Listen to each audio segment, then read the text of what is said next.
It's the Locked On Podcast Network, your team every day. You are Locked On MLB, your daily MLB podcast. Part of the Locked On Podcast Network, your team every day. Hello, baseball fans, and welcome to Locked On MLB, the podcast we talk about baseball 365 days a year, and it's part of the Locked On Podcast Network, where it's your team every day. I'm your host, Paul Francis Sullivan. Please call me Sully. If you're watching this, you're on the YouTube channel. If you're listening to this, well, then you're still doing it the old-fashioned way in the earbuds, but that's just fine. That's going to work out for everybody. I have a great treat for today's podcast. I'm going to be bringing aboard someone who has Hall of Fame DNA, as she would say. She is someone who I just realized is that we have known each other now for 11 years. It's been 11 years, and she is a Division I basketball player at one point in her life, but she's also the granddaughter of Turkey Stearnes, a Hall of Famer, a Negro Leagues star who has She's become very involved in many, many events involving the Negro Leagues in Detroit, both with the Detroit Tigers and elsewhere. She's my friend. I'm going to bring her aboard. It's Vanessa Ivy Rose. I'm not going to waste any more time bringing you on board the podcast. As once I click this thing, there you are. How are you? All the way from Michigan. How you doing? I'm doing great. Now that I see you, I'm feeling good. Oh, see, now you're talking. Now I'm loving it. So you are wearing, hold on, let's see, you're wearing your Detroit Stars shirt? Yep, just got this one actually from, there's a store called Rally House. Do they have that out in Cali? I don't know. Maybe I'll see if they'll become a sponsor of the show. We have to give them a shout out. Yeah, why not? Why not? Is that your grandpa picture behind you there? I can't quite. There it is. Yeah, absolutely. That's from the first ever Negro Leagues weekend at Comerica Park. So wow. I had to save that one, put it up. I wanted to say, because you've been on the old Sully Baseball podcast a bunch of times. So for those of you who just know me through the Locked On MLB, I wanted to sort of do our proverbial origin story. Vanessa happens to be a big superhero fan, as am I, so everything has an origin story.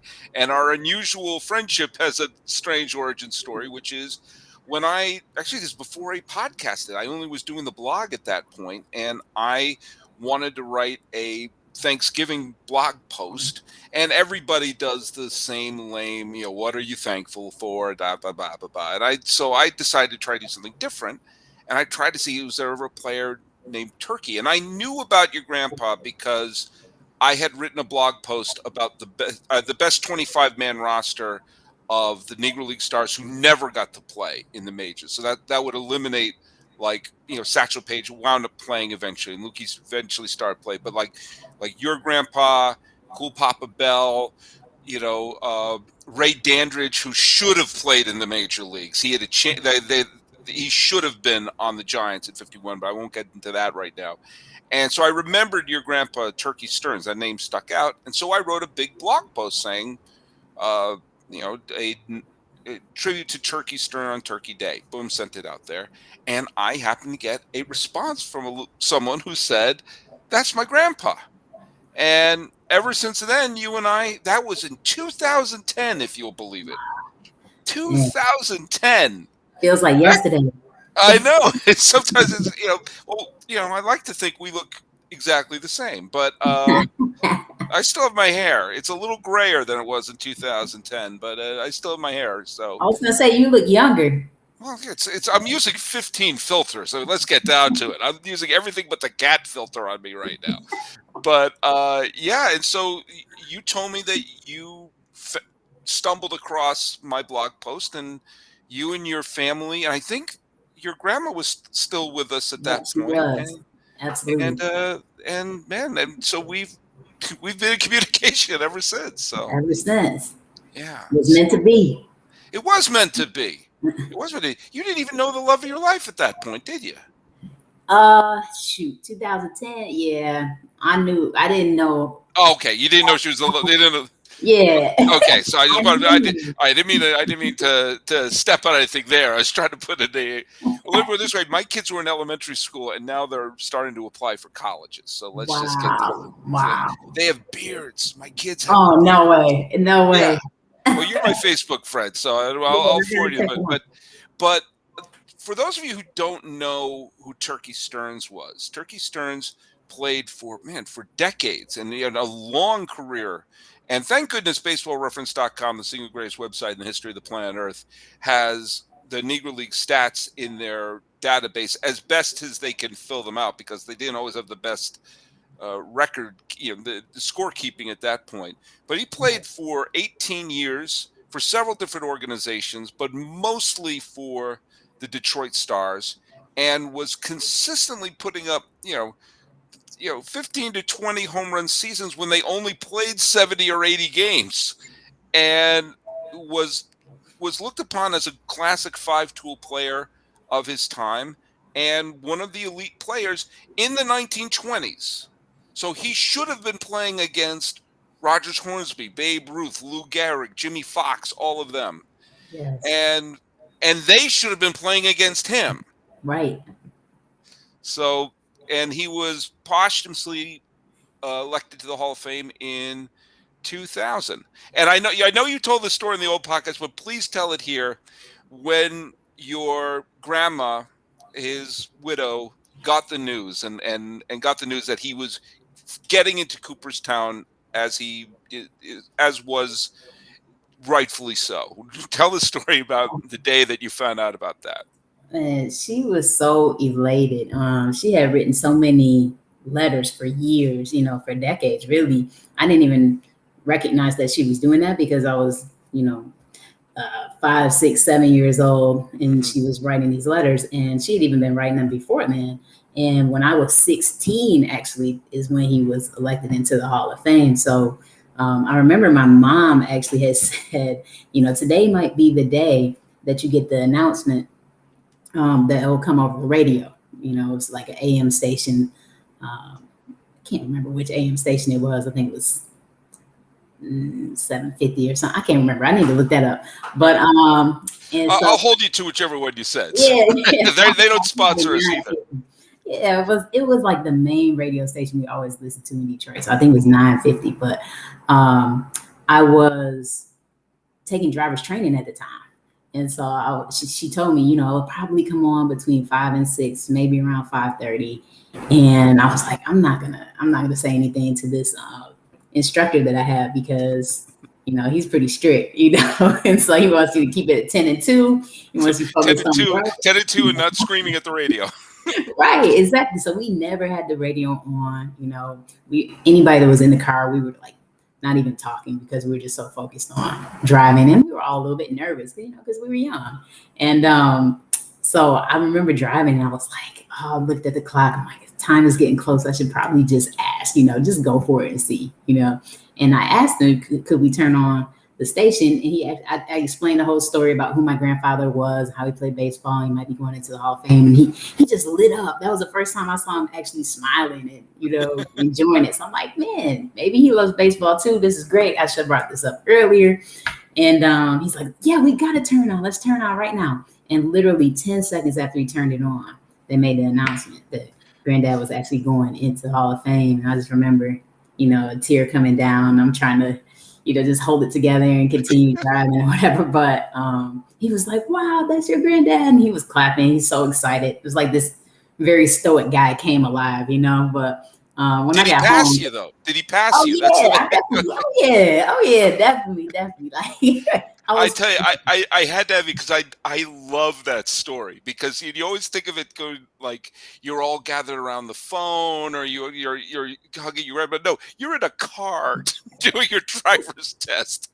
That is the weirdest. That's why I remember that story. That's the weirdest place to hear a big announcement, is while you're taking your driver's test. So I'll never forget it. I'll tell you, I was thinking about this the other day, because when I knew you and I were going to be talking today. I just sort of brushed back up, reading up on some of the stuff, and a lot of the people, like Cool Papa Bell, said that he was a player who he was essentially the 5-tool player. He was someone who was as much of a threat with triples as he was with his with his home runs. He was a great fielder, great hit for high average. He was just a tremendous all-around hitter. But the thing and this is one of the frustrating things about the Negro Leagues, is because so much of it becomes almost part of legend as opposed to watching film and seeing stuff like you would. Right. There are film that exists of Rogers, Hornsby, and Gehrig and all of them. And he was described of having a batting stance that didn't look like a good quality batting stance, Right. but somehow was able to get hit after hit after hit. And the player I started thinking of, now I don't know if this is before your time or not. I am a little bit older than you, although I blanched when you said your grandma was writing letters at 6 when you're age 6. I said, wait a minute, you weren't 6 when you found out. I'm not that much older than you. But or you weren't 6 doing your driver's test. But I don't know if you remember Willie Mcgee. Right. Willie Mcgee was a great player. Not quite a Hall of Famer, but he had a great peak where he was a consistent batting champion, Gold Glover, stealing 70 bases, hitting decent home run totals, but tons of doubles and triples. And the thing about and was a guy whose baseball IQ was off the charts, like super smart. Like if you were shifting him this way, he's going to hit it that way. And he was fast enough that he could beat out the grounders. And I don't know if you ever saw his batting stance. His batting stance, he looked like when the foreign exchange student is on the Little League team and he doesn't know how to hold the bat. Right. And his hands were here. The bat was almost limp in his hand. And this is not a statement against his appearance. He just had an expression like he was squinting. And so he always looked a little confused. When you're standing there, look like this, you don't look like a batting champion. Right. And yet, for a period of time, he was one of the absolute best hitters in baseball. Wow. And I was thinking about your grandpa that way. It was that he had what looked like an awkward stance. And one of the origins of Turkey was apparently had to do with how he ran. Although I will get to you in a second about the real origin of the name. But I was thinking, I bet he was like Willie Mcgee.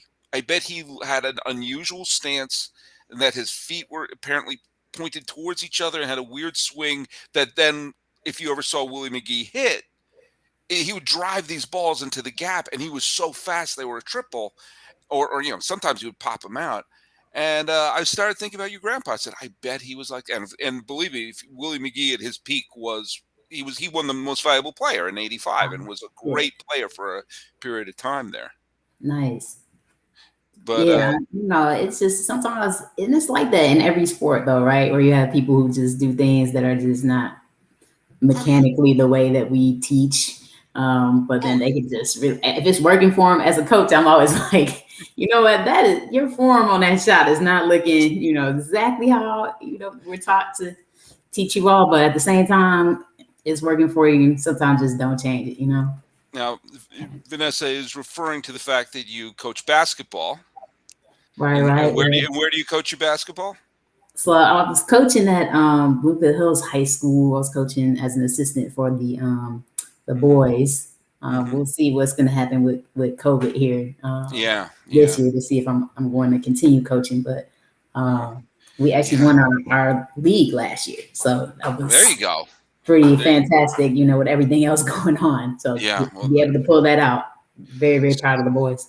So your grandpa gets elected to Hall of Fame in 2000, and I want to give a little bit of credit to the Detroit Tigers because it seems like over the years, the Tigers have been very, very good at acknowledging your granddad, including him in their sort of. I've never been to Comerica Park. I've been to Tiger Stadium. Come on, I'll get out there. I'm dying to go to Comerica Park. It looks like a beautiful ballpark. And but they have their ring of like great players who've been there, whether it's the Ty Cobbs or the Charlie Geringers or Greenberg or Kiner or Jack Morris and Lou Whitaker, whomever. By the way, why isn't Lou Whitaker in the Hall of Fame? Okay, that's a different podcast. That's a different podcast altogether. For sure. Like a Trammell and Whitaker, greatest double play combination I've ever seen in my life. One's in the Hall of Fame, one's not. I don't understand it. Different podcast brand. But your grandpa is listed is one of them. He has his plaque along there and is listed as one of the great Detroit stars, not just for the name of the team, but one of the great figures of the team. And when did that coincide with the election of the Hall of Fame? Because I think Comerica Park's first year was their first year 2000 or was it 2001? I can't. Did I just stump you? Taking me back. Yeah, it's around there. I know it's around there because we went to like the first ever concert I think that was there was Dave Matthews Band, and I remember my high school friends were all like, "Oh, we gotta go to this," So it was around that time because I definitely was in high school. Yeah.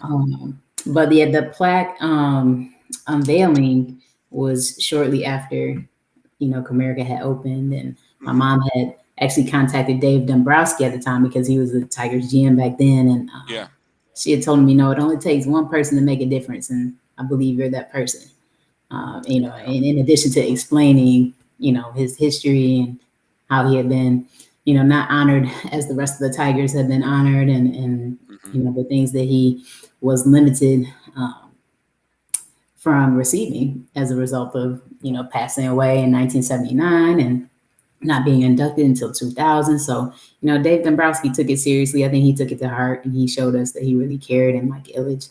And they put that plaque up, and they have actually had, I think in the MLB, we were just talking about this down at Campus Martius when they had an event where they showed the Other Boys of Summer film. Which I haven't seen yet. I'm dying to see it. I haven't seen it yet.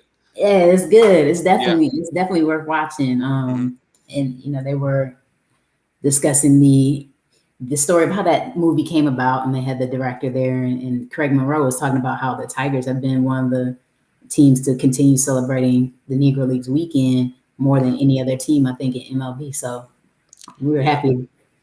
Yeah, well, I see on Facebook every time that they have the MLB day, and your family is all there in your Detroit Stars jerseys. The team wears the Detroit Stars jersey, which is really cool, and there's some combination of your family throwing out the first pitch, especially, I know your grandma, when she was still alive, she did that a few times, and we've lost her, but is it your mom and your aunt who sang the national anthem there? Was that what happened there? Yeah, absolutely. They've been doing it. I think they've done it 12 or 13 times now, singing the national anthem during Negro Leagues weekend on Friday.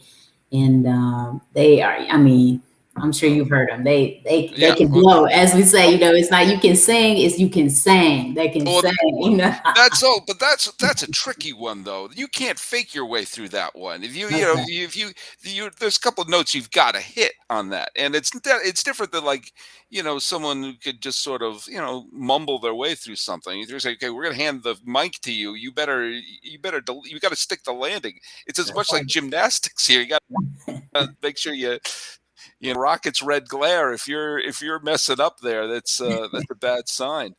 I love, by the way, I think it was your aunt who was a teacher and had Granderson, and when he was with the Tigers would come by.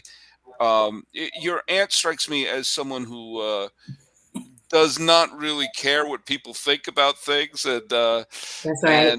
And if I'm not mistaken, when Granderson must have been about maybe 7 or 8 years ago was there, and she was just get me Verlander's autograph or something. Oh yeah, that was my mom too. Oh, that was your mom. Why did I think that was your aunt? I'm sorry, that was your mom. Well, your mom is worse. Your mom is worse.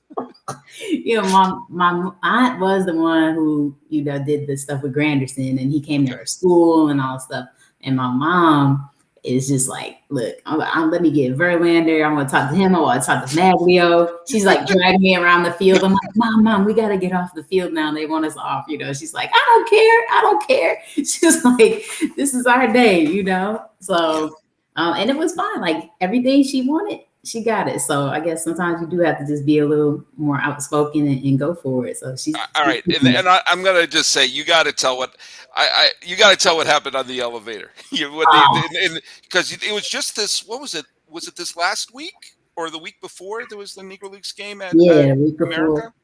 Yeah, and actually the day before was the NBA draft. So the NBA draft was that Thursday, and then Friday, these weekends started. So I didn't put two and two together. I was just, the city was buzzing because of Kate Cunningham and us getting the number 1 pick, and we're having all of our flashbacks about the bad boys and talking about Tayshaun Prince and Ben Wallace and the team that won in 2004 too as well. So the city was very, very vibrant and happy about getting the number 1 pick, but I really didn't put two and two together. I just kept them in their separate lanes, and once I was ready to go with the baseball stuff and we went down there, I had put that away for the day. I'm like, this is all about the Stars today. I'm so excited about Granddad.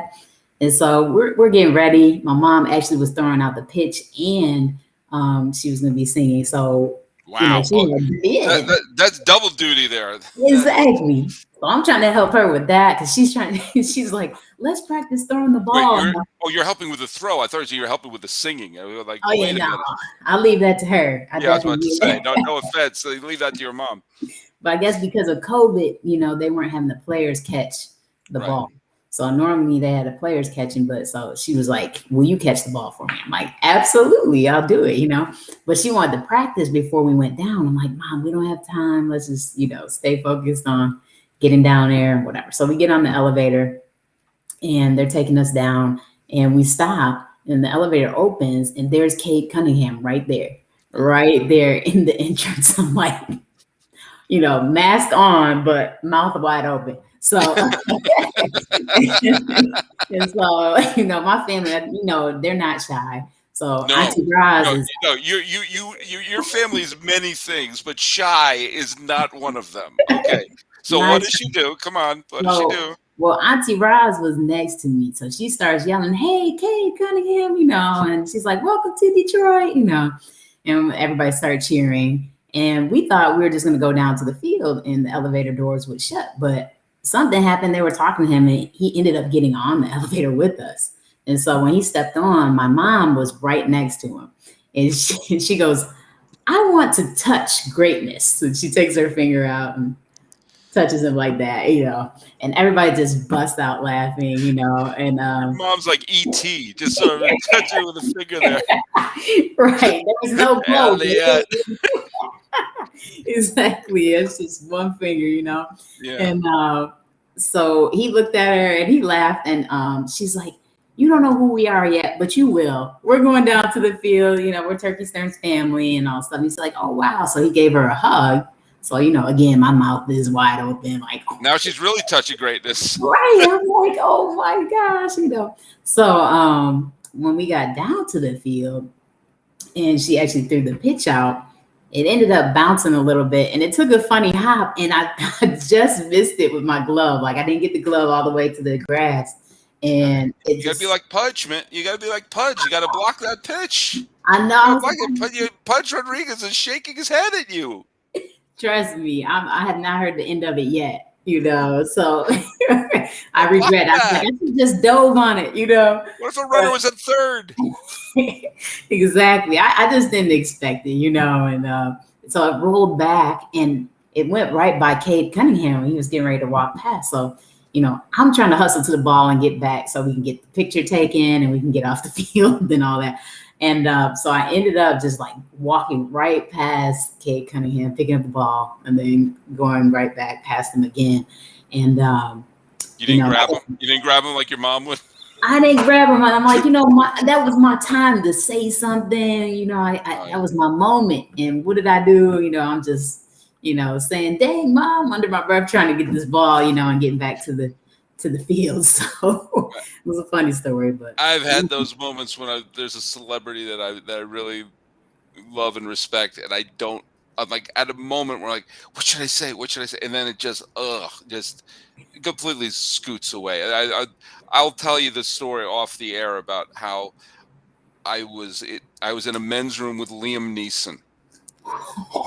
and I'm a huge Liam Neeson fan. Nice. And I couldn't be more nervous. I've worked with actors. I'm not a shy person either, but Liam Neeson intimidated the hell out of me. And he's about 9'3", and this was the same year Phantom Menace came out. So there's like pictures of him. Ooh, This is 1999 Liam Neeson. nice. Amazingly handsome man in person. He looks great on film, but in person, it's like, oh, you're an Irish god. I got it. And he just emerges. There's Oscar Schindler standing over you, and Qui-Gon Jinn's washing his hands. And I wanted to say something at this point. And of course, he hadn't done the Taken films yet, so I didn't have that. I would have just run out there, but I said something like, there's no soap in that one. Just totally whiffed in my wanting to impress Liam Neeson. But I saw you post that story about your mom on Facebook, and I was like, oh, you got it. This must be told. But beyond just the beautiful ballpark in Comerica Park, the stadium where your grandpa actually played, which was the Hamtramck. Am I pronouncing that correct? Yeah, Hamtramck Park? Hamtramck. Yep. Hamtramck Park, which was the home of the Detroit Stars for many, many years, has fallen. It's amazing that it still exists. Right. When you consider, the Polo Grounds doesn't exist anymore. That there's Right. those hugely historic parks don't exist anymore. But Hamtramck existed, but it's obviously was in great disrepair and falling apart. And Mhm. there seems to be a great movement to preserve it. So why don't you and your family were there for a big ceremony? Was that this last week, or it was this month, right? Yeah, this past week, it was, it was the best 5 days of my life, right? Because Negro Leagues weekend was Friday, Saturday, Sunday. Oh, that's the same time. Oh my God, that's overload for you. Right. Okay. I still haven't come down from it yet. So I'll be up in the clouds for a little while longer. But the groundbreaking ceremony was actually Tuesday. So, all of those events happening almost back to back was just like an overload of joy. And we teased, my mom and I were joking about this a little bit earlier today. I was talking to her on the phone about the name of the stadium. It's like the longest name, right? Because they actually renamed that field at Hamtramck Stadium after my granddad too. So it's now Norman Turkey Stearnes Field at Historic Hamtramck Stadium. So like that is a It fits mouthful. on a T-shirt. Yeah, right. It'll be like all the way around the back. Yeah. It's like when Garcia Parra had his name go from one elbow to the other on the back of his jersey there. But I was a little. It's funny you mention that, because I was a little confused when I read the articles, because I said, wait, I thought, are they still calling it Hamtramck Park, or is it now Turkey Stearnes Park? What? But it's kind of like, it's like Oriole Park at Camden Yards. It's sort of like this way too long. Mhm. I'm still going to refer to it as Hamtramck Park, Yeah, because that was the name of the park that they. Yeah, it's gonna be Hamtramck Stadium for a while. Yeah, Stadium. I'm sorry. Yeah, they definitely will be. And The name is thick. Ron Teasley, who was a former Detroit Star player, was there as well. He's in his 90s. Yes. But he looked pretty spry in the video I saw. He looked pretty good there. The same every time I see him. He looks like he's getting younger or something too. It's just he's so witty, and he can pull up these stories to tell about the Negro Leagues. And he actually shared a story about my grandfather and playing with him. I think he said he played with him in 1945, and he's like, I remember vividly that he was on first, and there was just like a routine single hit. Somebody bobbled it, and Grandpa scored from first. So I'm like, okay, that speed is crazy. But again, like you said, I would love to see that. I wish I could see that. I'm just envisioning it in my mind. But I mean, I'm glad that Ron Teasley's around to share these stories, and all the Negro Leaguers who have shared things, and the historians, and you for the work you're doing, because, especially me having not met him, because since he passed away in 1979, and I wasn't born until 83, it's like, I live for this. I live for any story that someone can share, any facts, any statistics, so that I can relive that myself and have a connection to him. Yeah, and that's one of the things that is like, when I think about it, it's one of the, when I do the in memoriam videos that I do every year, I really make sure that I include as many of the Negro Leaguers who played in that and as well, and also the members of the All-American Girls Professional League, because we're running out of those who were alive. Yeah. The last person to play in the majors who also played the Negro Leagues was Henry Aaron. Yeah. And but like every year you see there's a handful of, a player here or a player there, someone who played for this team and that team. Charlie Pride, who played in the Negro Leagues and is in the Country Hall of Fame. That's a unusual combination, but we lost him this year. But yeah, it's important, and it's important because the names of the people, and you and I have talked about this before, but it always frustrates me when the talk and discussion, or when someone like Bob Kendrick who's such a wonderful person. He's been a guest on the show. That he is there to strike up the band as loudly as he can to raise awareness of the history. Mm-hmm. And I get frustrated when it almost gets labeled as that's almost a woke thing, or is it something you're supposed to do because we're guilty? Like, no, I'm mad that we didn't get to see your grandpa play for the Tigers. Right. I'm mad that Dazzy Vance and Red Ruffing, all the great pitchers of that era, didn't have to face your pop. Right. Or he didn't track down a Babe Ruth drive to right center field. Right. It makes the stats and the players in both the Negro Leagues and the Major Leagues, you almost have to look at both of their stats and go like, it's not the best competition. It's like we just had the Olympics. What's the joy of the Olympics? You see these sports, and these are the best people at these damn sports. Right. And everyone is welcome. And when you're denied that, right. The level of play is not as good. Exactly. So, exactly.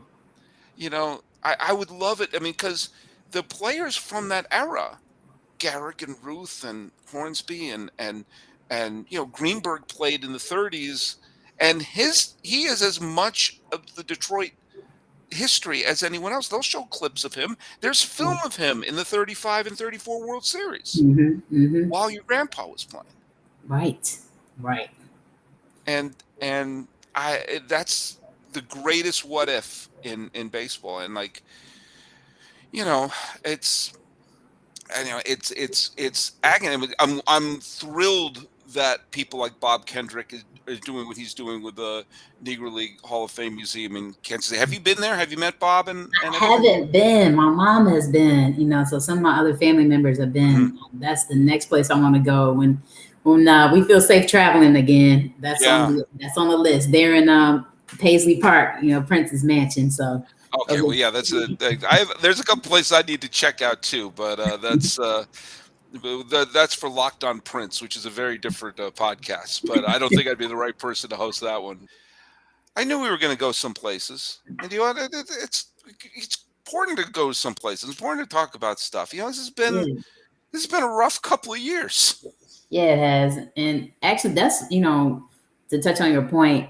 That's kind of the point of renovating and restoring Hamtramck Stadium, right? Is that we want to see young people, and not just Black kids, but just kids of color, period, and from underrepresented groups, and then just kids in general, right? Part of the human experience, having fun, cultivating joy, playing sports. They're going to do more than just play baseball there when it's finished. They talked about even playing soccer, playing cricket. My mom's like, what's cricket? I've never played that before. I'm going to get into cricket one of these years, because every time I watch the highlights of cricket, I love it. I don't know if I could sit through a whole game, but the highlights I can get into. Yeah.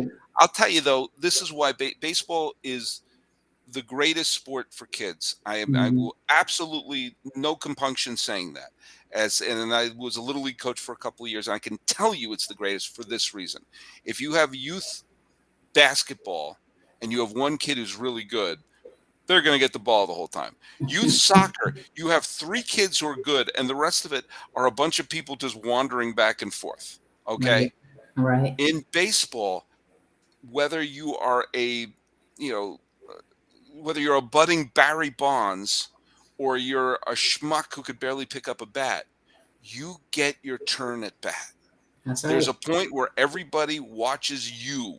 All right. And I saw that when I was a Little League, that there were some kids who were like, hey, they got a decent swing. And some kids are like, oh, man, please don't drool on the bat. But everyone gets a shot. You never have a day coming back from a ballpark say, hey, what happened when you came up to bat? If you were in the soccer, did anyone kick the ball to you? No. Anyone pass the ball to you? No. What do you do when you had a trip to when your time's at bat? And to me, that is, it's not democracy, but everyone gets a shot. That's right. And I think that that's the greatest sport for kids. And obviously, I kind of like the sport. Yeah. But, my granddad said that too. We were able to track down an old interview of him from when he went to the Negro Leagues reunion. And I think it was 1978 or 79. So it was right before he passed. And that was the first time I was able to hear his voice. So I was blown away to be able to hear this. We just got it like 2 years ago. Oh my God, I had no idea. Yeah, it's unbelievable. I'm like so grateful. You've never heard your grandpa's voice before? Never heard it. It was just, and especially to have, some big headphones on and to hear it that loud and that clear. Again, it was emotional for me. But he talked about how it takes 9 men. And I was just so blown away by the fact that here he was, this big star, which he did not view himself as at all.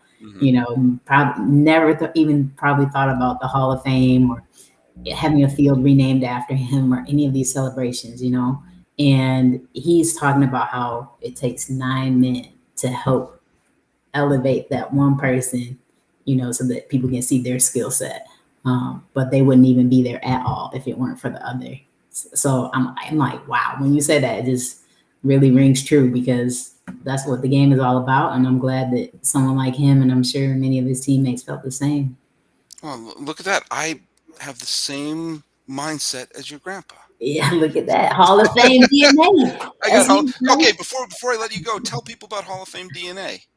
Yeah, you know what? I decided after, especially after the incidents with George Floyd and Breonna Taylor and Ahmaud Arbery, and just seeing how our society was grappling with the idea of racism in a very personal way this time. I think, since we couldn't go anywhere, couldn't do anything, and we're looking on social media and looking at the news and seeing all of those things happening. I decided I want to focus on uplift. I want to focus on community and building that and helping people recognize their full potential. And what better way to do that than to talk about the legacy of my grandfather and hopefully, inspire people to learn more. Because like you said, baseball is about so many things. It's about teamwork. It's about social justice. It's about history. It's about trying to figure out how to maximize your potential and perseverance and determination. I mean, really any life lessons that you want to teach someone can be taught through the game of baseball and can unite us. So I actually wanted to create that website and kind of start a brand to talk about not only my grandfather's legacy, but the potential that we all have to come together. Well, and where can people find that? So I'm on Instagram at Hall of Fame DNA and on Twitter as well. I think it's at Turkey Stearnes on Twitter. All right. And everyone, if you go look at the show notes for this particular episode, both on YouTube and on your podcatcher, I'm going to put links to all those places so you can just click on it and start to follow and, be part of Vanessa's positivity. You always make me happy. You ever since you wrote back, nearly 11 years ago, saying that you read my blog post over Thanksgiving dinner? Yeah.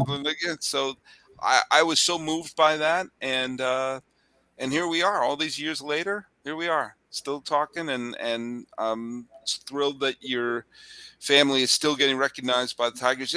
You and your family have made me root for the Tigers from time to time, and that's tough because I grew up not liking the Tigers at all. I believe it. I know you're serious. I will tell you though, when they were in the World Series against the Giants, my late father was the biggest Giants fan in the world, so I was pulling for the Giants. Now, if they were playing the Cardinals, Darn right. You would have Darn been right. with us. I would look like Tom Selleck without the mustache. Put on that hat. Still wondering why Lou Whitaker's not in the Hall of Fame. I hear you. But that's a whole other thing. But hey, Vanessa Ivy Rose, thanks so much for being part of Locked On MLB. This is always a treat to talk to you. And it's funny, you and I were chatting before we hit record. I said, wait, let's save that. Let's save that for the podcast. Reach over. So this was great. This was fantastic. For everyone else, you can follow us on YouTube and on any podcatcher that you use, including the free and easy to use Odyssey app. You can follow us on Twitter, like it says on the little thing below there, at Locked On MLB Pod. Same handle for Instagram. I'm your pal Sully. I'm at Sully Baseball on Twitter, Sully Baseball Podcast on Instagram. Talking about Hall of Fame DNA, Hamtramck Park, Detroit Stars, the legacy of Hall of Famer Turkey Stearnes, with my great friend Vanessa Ivy Rose. This has been Locked On MLB. I'm your host, Paul Francis Sullivan. What can people call me? Sully. That's right. It's the Locked On Podcast Network, your team every day.